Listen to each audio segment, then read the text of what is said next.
Ladies and gentlemen, let me tell you something you might not want to hear, but you need to hear it. No one is coming to save you. Not your parents, not your friends, not the government, not your boss, not some miracle opportunity that's magically going to show up and change everything overnight. And here's the crazy part that's not bad news. That's the most freeing thing you'll ever realize, because the moment you accept that no one is coming, you stop waiting, you stop complaining, you stop pointing fingers at the economy, your past, your education, your luck, or your age. You take the steering wheel back. And that's where life actually starts. Most people lose years, decades waiting for permission. Permission to start, permission to fail, permission to be great. They're waiting for motivation like it's a bus that's late. Let me be very clear, motivation is unreliable. Discipline and self-awareness are undefeated. You don't need confidence. You need honesty. Honest about where you are. Honest about what you're bad at. Honest about the fact that scrolling, blaming, and overthinking feel productive but change nothing. The truth is you don't need to be perfect. You just need to start.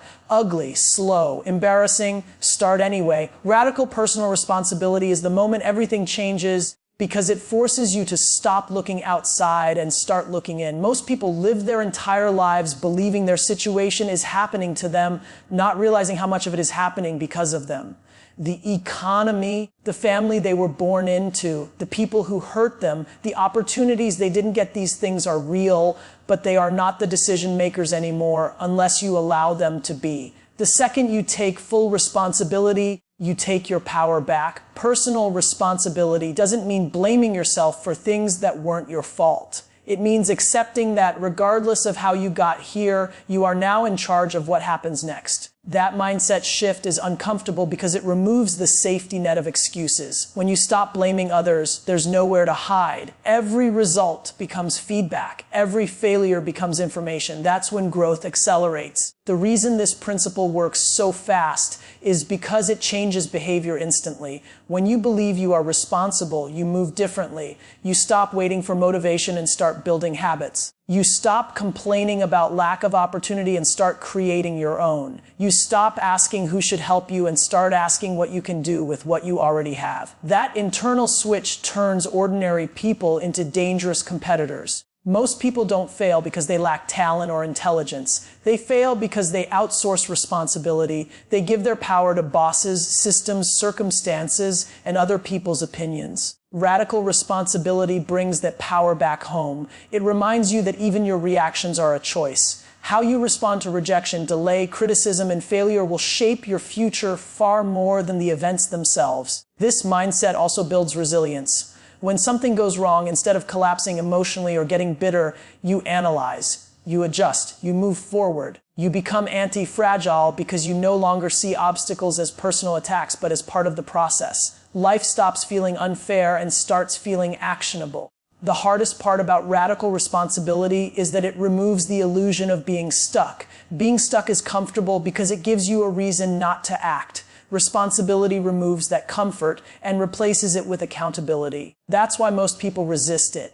But the ones who embrace it don't just improve their lives, they transform them. Blaming circumstances feels good in the short term because it protects the ego. It gives you a story that explains why things didn't work out without forcing you to confront uncomfortable truths. The problem is that every time you blame something outside yourself, you hand over control of your future. If the reason you're stuck is always the economy, your background, your boss, your age, or bad luck, then improvement depends on those things changing, not you. That's a dangerous place to live. Circumstances matter, but they are not the deciding factor. Two people can grow up in the same environment, face the same limitations, and end up in completely different places. The difference is not intelligence or luck, it's ownership. When you blame circumstances, you train your mind to look for reasons instead of solutions. Your energy goes into explaining why you can't move instead of figuring out how to take the next step. Blame is also incredibly expensive because it consumes time.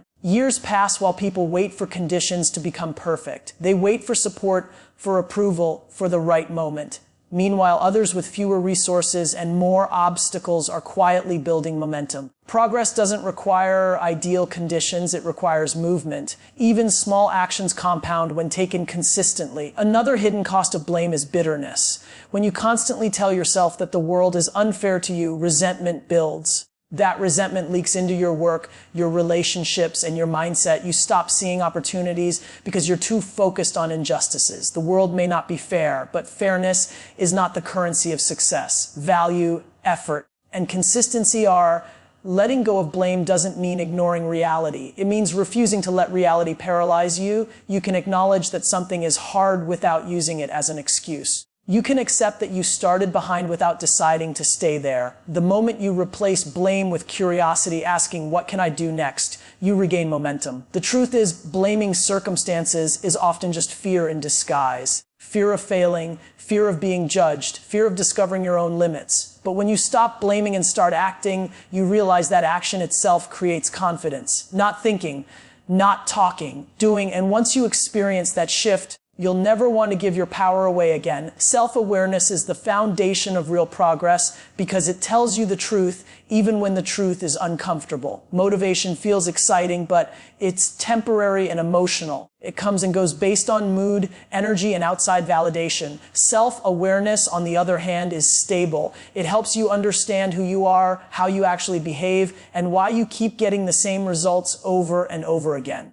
Most people don't fail because they aren't trying hard enough. They fail because they don't know themselves well enough. They copy other people's paths without understanding their own strengths, weaknesses, and personality. They chase goals that look good on the outside but don't match who they are on the inside. Self-awareness cuts through that noise. It helps you stop pretending and start aligning your actions with reality. When you're self-aware, you stop lying to yourself about your habits. You don't say you're too busy when you're really just unfocused. You don't say you lack talent when you actually lack consistency. You don't call it bad luck when it's really avoidance. That honesty is powerful because it gives you something real to work with. You can't fix what you refuse to see. Self-awareness also protects you from burnout. When you understand how you work, you stop forcing yourself into systems that drain you. You learn when you're most productive, what environments help you focus, and what triggers your distractions. Instead of fighting yourself, you start designing your life around your natural tendencies while still holding yourself accountable. Another advantage of self-awareness is emotional control. You begin to recognize your patterns, how you react to criticism, failure,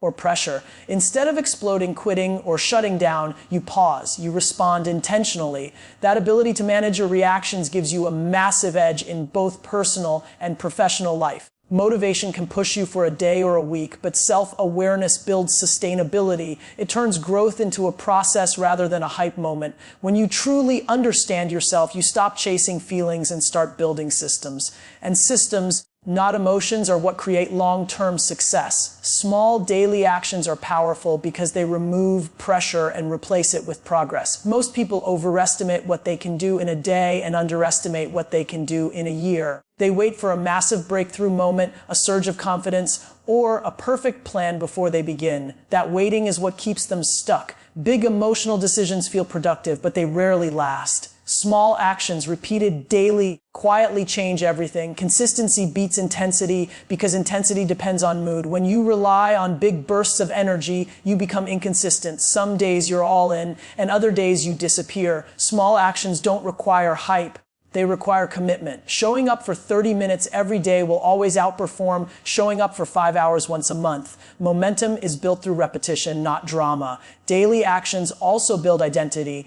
Every time you take a small step, you're casting a vote for the person you're becoming. You don't wake up one day suddenly disciplined or confident. You become that person by doing disciplined things when no one is watching. Those small wins stack up, and over time, they change how you see yourself. Once your identity shifts, your behavior follows naturally. Another reason small actions matter is that they reduce fear. Goals can feel overwhelming and intimidating, which often leads to procrastination. Small steps make progress feel manageable. You're not trying to change your entire life today. You're just improving one tiny part of it. That mindset keeps you moving forward instead of freezing. Small daily actions also create trust with yourself. Every time you keep a promise, even a small one, you strengthen self-belief. Most people struggle with confidence because they keep breaking promises to themselves. They plan big and execute small. When you flip that, plan small and execute daily, you rebuild trust internally, and confidence grows as a side effect. Over time, these small actions compound. What feels insignificant today becomes significant over months and years. Skills sharpen, habits form, opportunities appear. The people who win are rarely the ones who make the loudest moves. They're the ones who keep moving when others stop. The belief that you need more money, more knowledge, more connections, more confidence before you can start is one of the biggest lies holding people back. Most people already have enough to begin, but starting forces responsibility. And responsibility is uncomfortable. Waiting feels safer because it delays judgment and failure. The truth is, clarity doesn't come from thinking, it comes from doing. Execution is the great separator. Ideas are everywhere. Advice is everywhere. Content, motivation, and strategies are endless. What's rare is action. You can read 100 books, watch 1,000 videos, and listen to every podcast, but none of it matters without execution. Action turns information into experience, and experience is the only real teacher. You don't need to know the entire path, you only need to know the next step. Most people get overwhelmed because they're trying to solve 10 years of their life instead of the next 10 days. Starting with what you have forces you to be resourceful. It teaches you how to adapt, adjust, and learn in real time. You figure things out as you go, not before you go. Another reason execution matters is that it builds confidence. Confidence doesn't come from affirmations or hype, it comes from proof. When you execute, even imperfectly, you collect evidence that you can handle discomfort and uncertainty. That evidence compounds. The more you do, the more capable you feel, and the more capable you feel, the more you're willing to do.